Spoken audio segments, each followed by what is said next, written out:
అసలు కర్రేడు రైతులకు సంబంధించింది ఒక విచిత్రమైన విషయం. ఆశ్చర్యం కలిగించే విషయం ఏంటి తెలుసా?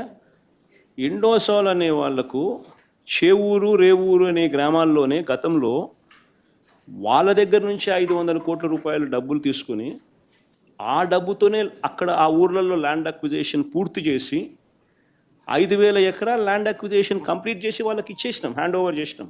200 కోట్లు ఖర్చు పెట్టి 1 గిగాబైట్కి సంబంధించిన ప్రాజెక్టు కూడా అక్కడ ఆల్రెడీ స్టార్ట్ అయిపోయింది.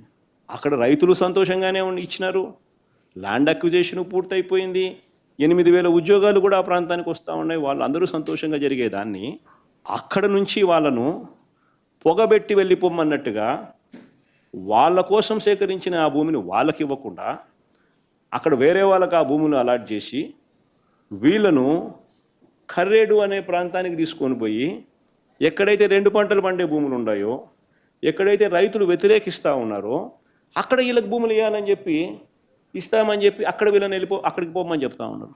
అక్కడ వాళ్ళ రైతులకు ఇష్టంగా లేరు, భూములు అక్కడ నిజంగా అడగడం ధర్మం కాదు. అలాంటి చోట వీళ్ళని పొమ్మని చెప్తే ఆ ఫ్యాక్టరీ రాకూడదనే కదా, పొగబెట్టి వెళ్ళిపోమనడమే కదా.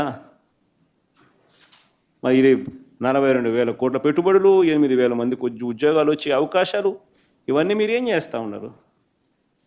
ప్రాజెక్టులు రావడానికి చూస్తున్నారా, ప్రాజెక్టులను పంపించడానికి చూస్తున్నారా?